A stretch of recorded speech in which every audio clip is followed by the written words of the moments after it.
2023 May 10 Kottayam Muttichira നമ്പിച്ചിറ കാലയിൽ KG മോഹൻദാസിനും വസന്തകുമാരിക്കും മറക്കാൻ കഴിയാത്ത ദിവസമാണ്. സ്നേഹം മാത്രം നൽകി വളർത്തിയ മകൾ മരണത്തിന് കീഴടങ്ങിയിട്ട് 1 വർഷം തികയുന്ന ഇന്നും വന്ദനാദാസ് എന്ന സ്വന്തം മകൾ മരണപ്പെട്ടു പോയ വാർത്ത തീരാത്ത വേദനയായി തുടരുകയാണ്. മകളുടെ സ്റ്റെതസ്കോപ്പും കോട്ടും പുസ്തകങ്ങളും ഓർമ്മകളായി ഇന്നും സൂക്ഷിക്കുന്നുണ്ട് ഈ മാതാപിതാക്കൾ.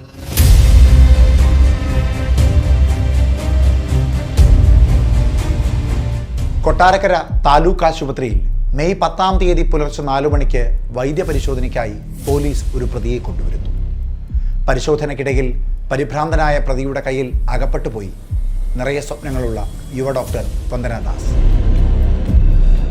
ആത്മരോക്ഷത്തോടുകൂടി അയാൾ കയ്യിൽ കെട്ടിയ കത്രിക കൊണ്ട് അവളുടെ ശരീരത്തിൽ നിരന്തരം കുത്തിക്കൊണ്ടിരുന്നു.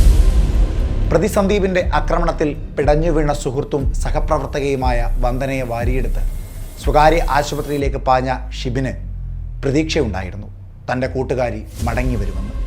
പക്ഷേ പ്രതീക്ഷകളെല്ലാം വെറുതെയായി. കേരളക്കരയാകെ കണ്ണീരിലാഴ്ത്തി ആ യുവ ഡോക്ടർ 7 മണിയോടെ മരണത്തിന് കീഴടങ്ങി.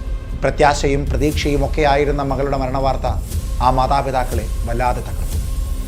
മകളുടെ വേർപാടിന് സർക്കാർ നൽകിയ പണം വാങ്ങാതെ നീതിക്ക് വേണ്ടി ഇപ്പോഴും പോരാടുകയാണ് ആ മാതാപിതാക്കൾ. ഓഗസ്റ്റ് ആദ്യവാരം പോലീസ് കുറ്റപത്രം കൊട്ടാരക്കര സെഷൻസ് കോടതിയിൽ സമർപ്പിച്ചു. കേസിൻ്റെ അന്വേഷണത്തിൽ തൃപ്തരല്ലാതിരുന്ന മാതാപിതാക്കൾ കേസ് CBI അന്വേഷിക്കണമെന്ന് ആവശ്യപ്പെട്ടു. പക്ഷേ ഹർജി കോടതി തള്ളി. ഇപ്പോൾ Kollam first class additional district and sessions കോടതിയിലാണ് കേസ്. വന്ദനയുടെ മരണത്തിൽ തനിക്ക് പങ്കില്ല എന്നും പോലീസിന്റെ വീഴ്ചയും ചികിത്സാ പിഴവുമാണ് മരണകാരണം എന്നുമാണ് പ്രതിഭാഗം കഴിഞ്ഞ ദിവസം കോടതിയിൽ വാദിച്ചത്. വളരെ അവിചാരിതമായൊരു സംഭവമാണ്, അതിന് തുടക്കമാണ് എന്ന് കുറിക്കുക എന്നുള്ള കാര്യമാണ് പൊതുവായിട്ടുള്ളൊരു ധാരണ.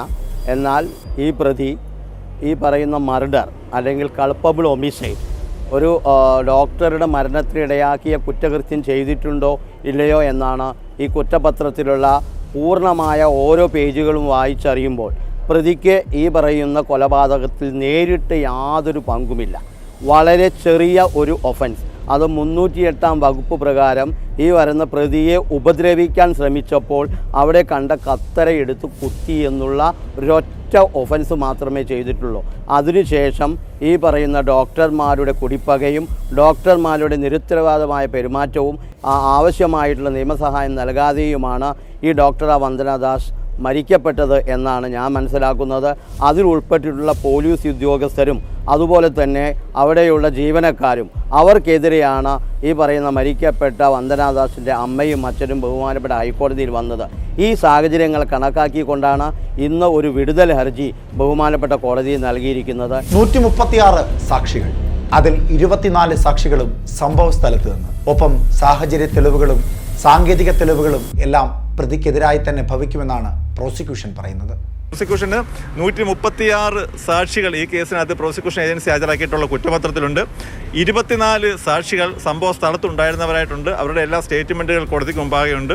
ഡോക്ടർ വന്ദനാദാസിനെ അതിക്രൂരമായി കൊലപ്പെടുത്തിയതാണ് എന്നുള്ളതിന് ശക്തമായ തെളിവുകൾ സാക്ഷിമൊഴികൾ കൂടിയും രേഖാപരമായിട്ടും അതുപോലെ തന്നെയുള്ള മെറ്റീരിയൽ ഒബ്ജക്ട്സും കോടതിയിൽ പ്രോസിക്യൂഷൻ ഏജൻസി ഹാജരാക്കിയിട്ടുണ്ട്. സ്വന്തം മകളുടെ ആത്മാവിന് നിത്യശാന്തി ലഭിക്കുവാനാണ് ആ മാതാപിതാക്കൾ പോരാടുന്നത്.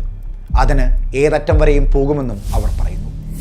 നിയമവും സ്നേഹവുമൊക്കെ നീതിക്ക് വേണ്ടി പോരാടുമ്പോൾ അവിടെ ഉയരുന്ന മറ്റൊരു ചോദ്യമുണ്ട്. സംഭവം നടന്ന ദിവസം പ്രതിയുമായി പോലീസ് ആശുപത്രിയിലെത്തിയപ്പോൾ കൊട്ടാരക്കര താലൂക്ക് ആശുപത്രിയിലെ ഡ്യൂട്ടി ഡോക്ടർ എവിടെയായിരുന്നു?